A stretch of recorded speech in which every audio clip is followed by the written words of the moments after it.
So it sounds all very promising, it sounds all very good, but let me challenge.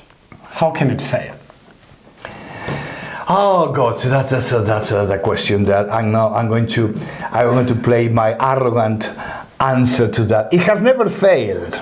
Good. How can anything can fail because we can screw up everything. Okay, so we could. So how can we screw it up? What is by having very good question actually, by having all the pieces wrong, for example. So let's say that we say we need a network of individuals highly connected, and they are there, and the organization may say, we have that. What do you mean you have that? Yeah, it's called the talent management pool. And we say, no, talent management has nothing to do with that. But in some cases, when people have done these things, and we haven't been present or been able to shape in the right direction from our consulting work, that's what they've done.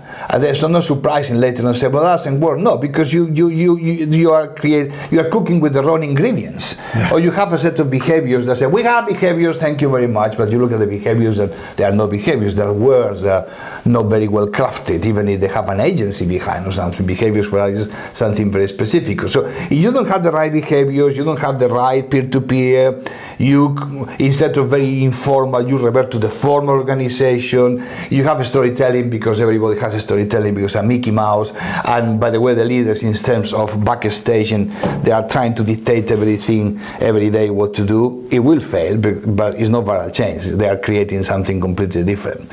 But I think on the whole, my experience on 17 years is that people understand that. I mean, it may take a little while to understand the logic, but you know, Marcus, at these days, and you know that very well from your work in leadership, people are tired of using and reusing the same models that we've been used for the last 40 years, and nobody has changed, and I still believe that you put a coin somewhere and then change will happen. You just follow these 7 steps, but that was created in a time where the world was very linear, very predictable, and so you do that, you do the other, and by year 1 you have that, and year 2 you have that.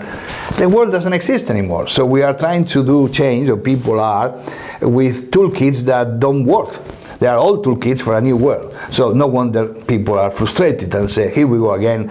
You know, it's getting harder, you know that very well, in every day in companies when you come with anything, whether it's good or bad, and ours is very good, you have a mountain already. Because people say, we have a mountain. Okay, here we go again. This is, Initiative 23. So we spend a lot of time saying, actually it's not, believe it or not, and I want to show you how and why. And then is when people say, okay, tell me, because I'm going to pay attention to that because it sounds very different from what we do. And it is, because installing a platform, an operating system, is very different from using a traditional change management method, which, by the way, we do not consider ourselves at all as a change management company for that reason.